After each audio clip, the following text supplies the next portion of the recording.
पापा आप फिर मुंह उठाकर आ गए। बोलो अब क्या काम है। वो बेटा, मुझे अपना इलाज करवाना है और मेरे पास पैसे नहीं है, तो मैं सागर से कुछ पैसे लेने आया था। पापा आप यहाँ? हाँ, पैसे मांगना है अपने इलाज करवाने के लिए, वरना क्यों ही आएंगे यहाँ पर। किस चीज का इलाज करवाना है पापा आपको? वो बेटा, मुझे चलने में बहुत परेशानी होती है।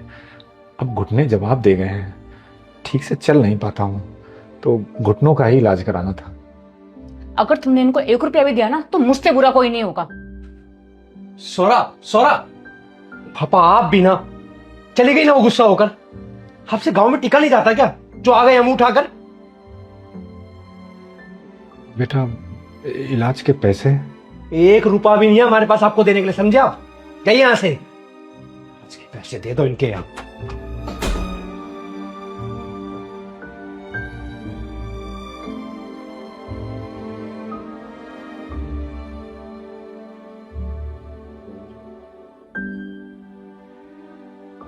ए बेटा। अरे पापा आप यहाँ? हाँ बेटे, तुम्हारे पास मैं किसी जरूरी काम से आया हूँ। अच्छा बताओ क्या काम है? वो मुझे अपने घुटनों का इलाज कराना है, कुछ पैसे चाहिए थे। पापा देखो, मैं आपसे झूठ नहीं बोलूंगा। आपको तो पता है कि शहर में कितने खर्चे होते हैं। मेरे पास पैसे तो हैं, लेकिन मैंने इमरजेंसी के लिए सेव किए हुए हैं। पर बेटा, ये भी तो मेरी इमरजेंसी है ना। अरे पापा, तो ये आपकी इमरजेंसी है, आप देखो, मैं अपनी देखूंगा। लेकिन मैं कहाँ से लाऊंगा? मेरे पास तो जो कुछ था वो तो मैंने सारा कुछ तुम सब भाई बहनों की पढ़ाई लिखाई शादी ब्याह इसमें सब खर्च कर दिया। अब मेरे पास कहाँ से आए बेटा? बस एंड में आपको बस यही बात करनी होती है। पापा मैं लेट हो रहा हूँ, मुझे वैसे भी जाना है।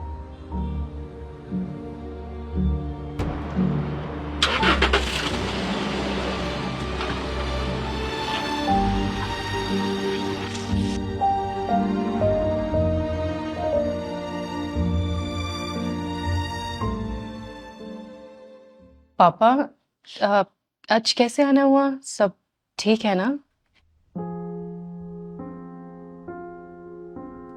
ठीक नहीं है बेटी। क्यों, क्या हुआ पापा? वो मुझे अपने घुटनों का ऑपरेशन कराना था, तो मेरे पास पैसे नहीं है बेटा। मैंने दुष्यंत और सागर से पैसे मांगे, लेकिन उन लोगों ने मना कर दिया। अब मेरी उम्मीद तो बेटा अब सिर्फ तू ही है, इसलिए तेरे पास चला आया। वैसे बेटी से पैसे मांगते हुए मुझे खुद शर्म आ रही है, लेकिन मैं करूं भी तो क्या करूं? और कोई रास्ता भी तो नहीं है मेरे पास। शर्म क्यों आ रही है पापा? आपका पूरा हक है हम पर। आपने अपनी पूरी जिंदगी की कमाई हम पर लगा दी, और आज जब आपको जरूरत है तो मैं आपका साथ दूंगी। और भाइयों के पास इतना पैसा होते हुए भी उन्होंने मना कर दिया। शर्म आनी चाहिए उन्हें। बेटी, क्या तेरे पास हैं पैसे? हाँ पापा, हम इमरजेंसी के लिए रखते हैं। लेकिन अगर तुमने वो पैसे मुझे दे दिए तो तुम लोग इमरजेंसी में फिर क्या करोगे? वो देख लेंगे पापा, अभी ये इमरजेंसी है ना, पहले इसे देख लेते हैं। अच्छा ठीक है, पर एक बार संजू से पूछ ले बेटा। मुझे उनका अच्छे से पता है पापा, वो कभी मना नहीं करेंगे। फिर भी बेटी, मेरे कहने से एक बार पूछ ले। ठीक है, मैं कॉल करती हूँ।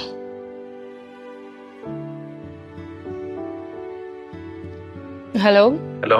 संजू, हमने जो वो इमरजेंसी के लिए पैसे रखे थे, मुझे वो चाहिए। चाहिए? अरे तुम्हारे पास ही तो रखे हैं, पूछना क्या है, ले लो। पूछोगे नहीं क्यों चाहिए? अरे कुछ अर्जेंट है तभी तो मांग रही हो ना, तभी तो पूछ रही हो। जो भी काम है कर लो, उन्हें यूज कर लो। मैं शाम को आके तुमसे बात करता हूँ। ठीक है। देखा पापा? देख लिया बेटी, और सच पूछो तो मुझे बहुत खुशी भी हो रही है कि तुम्हें कितना अच्छा जीवन साथी मिला है। जी पापा। और हाँ, जब तक आपका इलाज नहीं हो जाएगा आप तब तक हमारे पास ही रहेगा और यहीं से आपका इलाज होगा। यहाँ? हाँ, और गांव में कौन है आपका ध्यान रखने के लिए? पर बेटी, परवर कुछ नहीं, मैं पैसे लेकर आती हूँ। रुको, उसकी कोई जरूरत नहीं बेटी, क्यों पापा? क्योंकि मैं पैसे लेने नहीं, पैसे देने आया हूं। देने?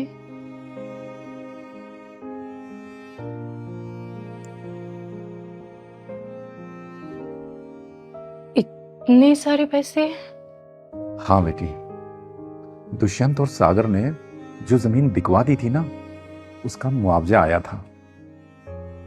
अब मैं इन पैसों का क्या करता, तो मैंने सोचा कि ये पैसे मैं तुम लोगों में बांट देता हूं। फिर मेरे दिमाग में ख्याल आया कि पहले ये तो देखूं कि मेरे बच्चों में कौन सा इन पैसों के लायक है और कौन नहीं। और हैरानी तो मुझे इस बात की है कि जिन बेटों पर मुझे बड़ा नाज था, जिनके पीछे मैंने अपने सारी जीवन की कमाई लगा दी, जमीन बेचकर करोड़ों रुपए जिन्हें दे दिए, उन बेटों के पास मेरे इलाज तक के लिए पैसे नहीं हैं। और वहीं तुम, मैं जानता हूं बेटा कि तुम्हारी हालत भी बहुत अच्छी नहीं है, लेकिन इसके बाद भी तुम बिना सोचे समझे मेरे इलाज के लिए मेरे साथ खड़ी हो गई। मैंने सोच लिया था बेटा कि मेरी जिस औलाद ने मेरे इलाज के लिए हामी भरी, ये पैसे मैं उसी को दूंगा, और ये पैसे अब तुम्हारे हैं। पर मुझे पैसे नहीं चाहिए पापा। देखो बेटी, मैंने अभी तक जिंदगी में तुम्हें कुछ नहीं दे पाया। पिछली बार वो जमीन बेचकर भी मैं तुम्हें कुछ देना चाहता था, लेकिन दुष्यंत और सागर ने मना कर दिया। वो दोनों कहने लगे कि शादी के बाद बाप की प्रॉपर्टी में बेटी का क्या हक है। लेकिन आज वही बेटी उसी हक से अपने बाप के साथ कंधे से कंधा मिलाकर उसके इलाज के लिए खड़ी है। किसी ने सच ही कहा है कि बेटे तब तक बेटे हैं जब तक उनकी शादी नहीं हो रही है, और बेटी बेटी तब तक बेटी है जब तक वो जिंदा है। और आज तुमने ये साबित भी कर दिया है। पापा मुझे ये तो नहीं पता कि कौन कब तक है, पर जब भी मेरा कोई अपना मुसीबत में होगा मैं उसका हमेशा साथ दूंगी। मैं जानता हूं बेटी, इसीलिए तो मुझे तुम पर बहुत गर्व है। मैं कुछ खाने का लेकर आती हूँ।